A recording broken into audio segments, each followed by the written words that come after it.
Bienvenue à Virage. Aujourd'hui à l'émission, nous avons en studio le tout nouveau Mitsubishi Outlander 2022. On va poursuivre nos chroniques avec des harnais pneus mécaniques. On va parler de mécanique avec Jean Guéroy. On va aussi s'entretenir avec Richard Pelchat de Silverwax.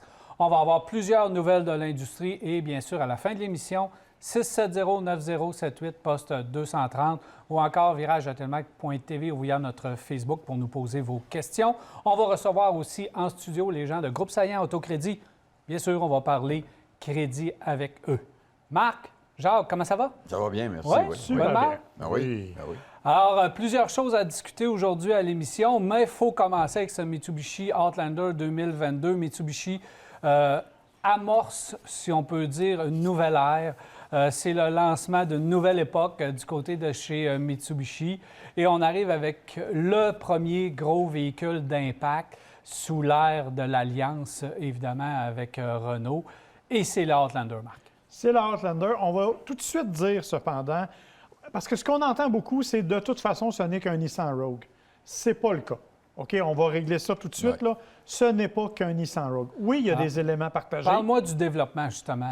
Bien, c'est ça, il y a des éléments partagés. C'est-à-dire que la plateforme de base, oui, c'est la même, comme elle est partagée par Renault, Nissan et par Mitsubishi. Ça, c'est vrai. Par contre, les dimensions du Outlander sont plus grandes que celles du Rogue. Ça, c'est la première étape. Ce qui est aussi pareil, c'est la motorisation.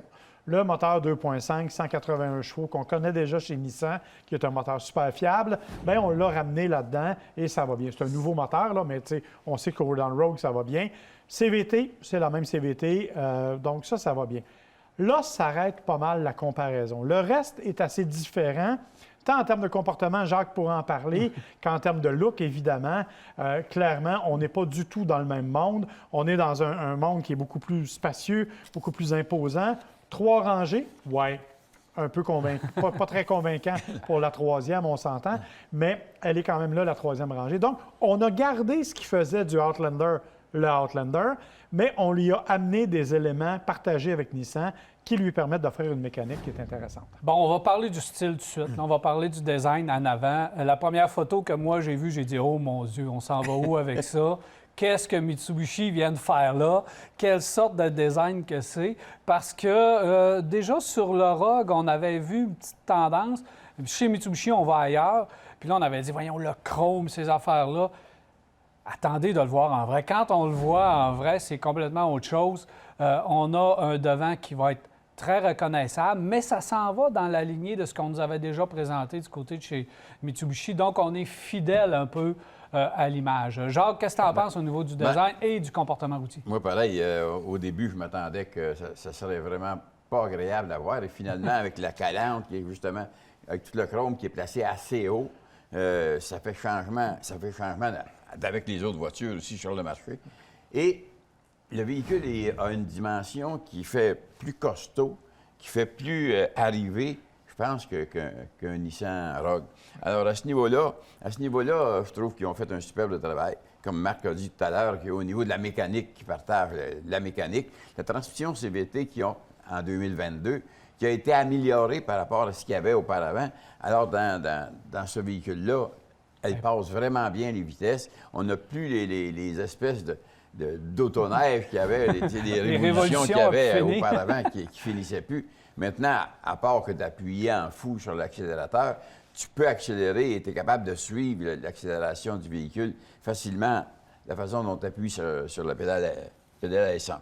Alors, moi, je trouve qu'au niveau du look du véhicule, l'apparence, parce qu'on sait qu'il est plus large, il a de l'air plus costaud, il y a un tas de choses qui le rendent beaucoup plus intéressant que le modèle précédent. Quoique le modèle précédent, je ne l'haïssais pas tant que ça, moi. Bien, je l'aimais bien, mais il était effectivement plus petit. On parle quand même de 3 pouces et demi de moins en largeur. C'est énorme pour un véhicule.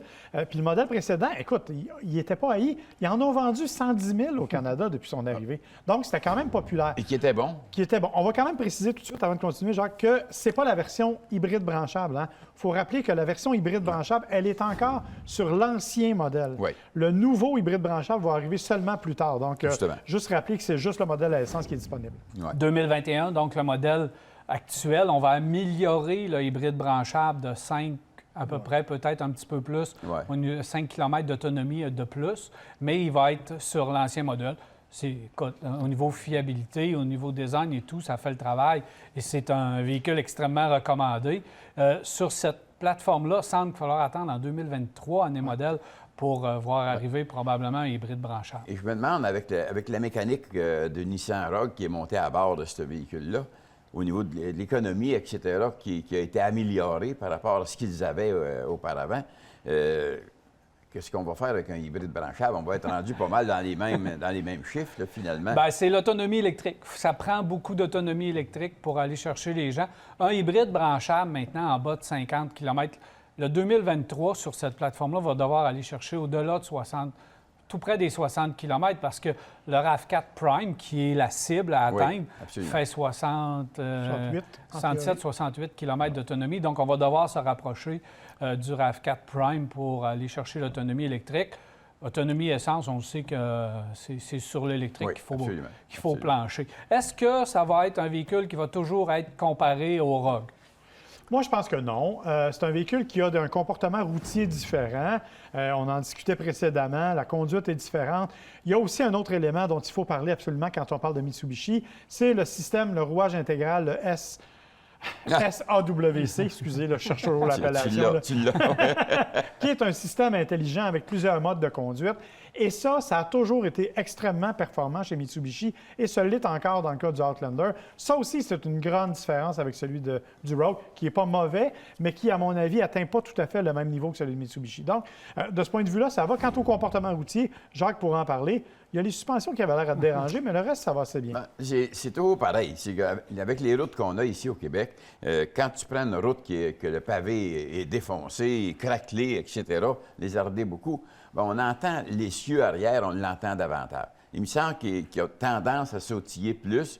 Et lorsqu'on arrive sur un beau pavé, on tombe dans un véhicule qui est silencieux, qui est agréable à rouler. Et il est pareil des deux façons, mais lorsque le pavé va être bien déformé, on va ralentir pour être capable de ne pas avoir tout ce qui brasse en dessous, de ne pas entendre toute la vaisselle qu'on entend.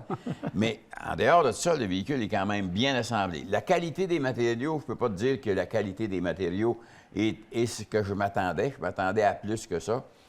Mais c'est beau, c'est nouveau. On a juste à revoir les tissus des sièges, l'espèce de carotté, pas carotté, mais je te trouve sévère, Jacques. Mitsubishi n'a jamais eu un intérieur aussi beau que ça, là, avec des matériaux de ce type-là.